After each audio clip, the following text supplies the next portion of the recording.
If you are acquainted with the antecedents of Nigeria's founding fathers, you will admit that they don't make men like those anymore. Let's begin this special with the father of Nigeria's nationalism. He is Herbert Macaulay, who deservedly sits on the 1 naira coin. Did you know he was the grandson of the first African bishop of the Niger Territory, Samuel Ajayi Crowther? Born Olayinka Macaulay Badmus on the 14th day of November 1864, Herbert founded Nigeria's first political party in 1928.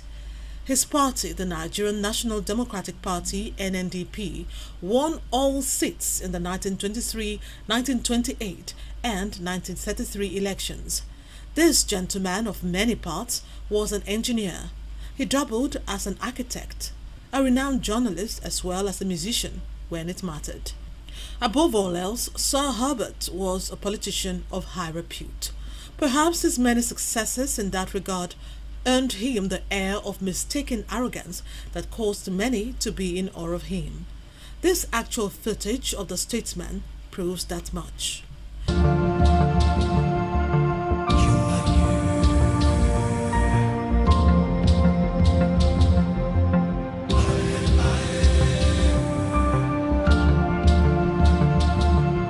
A thoroughbred aristocrat, I'd say.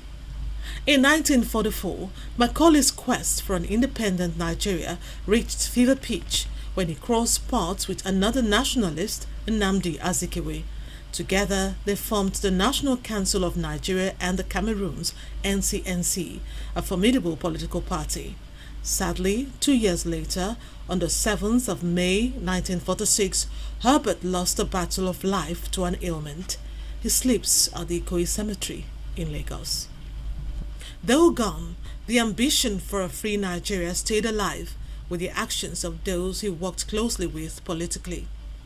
Like earlier mentioned, Nnamdi Azikiwe was already in the picture. Born on the 16th of November 1904 in Zungeru, Niger State, to parents of Igbo extraction, this product of Lincoln University, United States, went on to establish the first indigenous newspaper in Nigeria, the African Pilot, in 1937. This he used as a major platform to agitate for independence. When it finally happened in 1960, Zeke of Africa, as he was fondly called, became Governor General and subsequently Nigeria's first president, following the change in status to a republic in 1963. Did I forget to mention that he was quite the speech maker? My good friend, the Prime Minister of the Federation, Alhaji Abubakar Tafawa Balewa, in his broadcast the other night, committed what I thought was a faux pas, which a Prime Minister should not commit. Azikiwe's oratory skills remain unbeatable. The late elder statesman, who passed away on the 11th of May 1996, retired from active politics in 1983 after contesting for the presidency with the ticket of the Nigeria People's Party (NPP). Among other legacies, his image on the 500 naira note is a reminder of his contributions to the anti-colonial struggle. While Herbert Macaulay and Nnamdi Azikiwe were busy in the south, the agitation for independence was also a major agenda in northern Nigeria. Two figures stand tall. The name Ahmadu Bello pops up in major cities, either as a street name, public building, or institution of learning. Behind that identity is a national hero who was a descendant of Usman Dan Fodio. Sir Ahmadu Bello was born on June 12, 1910. You heard right, June 12. As Sardauna of Sokoto, he negotiated Nigeria's independence by leading a political party he co-founded, the Northern People's Congress. Upon his return from studies abroad, he was appointed the first premier of northern Nigeria following the 1959 elections. Bello's MPC and Zeke's NCNC proceeded to forge an alliance to push for independence. His greatest legacy was the modernization and unification of the diverse people of the North. I would rather live here amongst my own people and carry my traditional title than an imported one. Sir Ahmadu Bello fell in the military coup of January 15, 1966. The 200 naira note bears his portrait. Ahmadu Bello's story is intertwined with that of Alhaji Sir Abubakar Tafawa Balewa.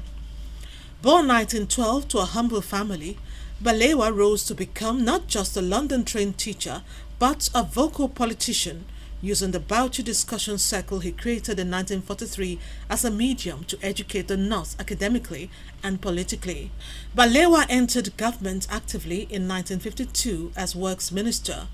A major leap forward came in 1957 when he was appointed Chief Minister after a successful coalition of the MPC and NCNC. When independence materialized in 1960, Balewa emerged Prime Minister. For his exceptional leadership qualities, he was knighted by Queen Elizabeth of England as a Knight of the Commander of the Order of the British Empire. Merely to devote all our resources to the advancement of mankind by applying those eternal truths which will inevitably persist long after we ourselves are utterly forgotten. Like Ahmadu Bello, Abubakar Tafawa Balewa was killed in the 1966 coup. He is a hero on the 5 naira note. Now, this epistle will not be complete without Chief Obafemi Jeremiah Awolowo. It would take volumes to talk about this national legend. I will therefore highlight some landmarks.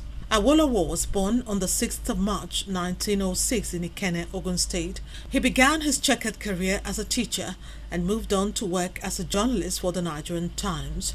After being called to the London Bar in 1946, Awolowo returned to Nigeria and established the Nigerian Tribune in 1949. That publication was adopted as a tool to spread the nationalist campaign among Nigerians.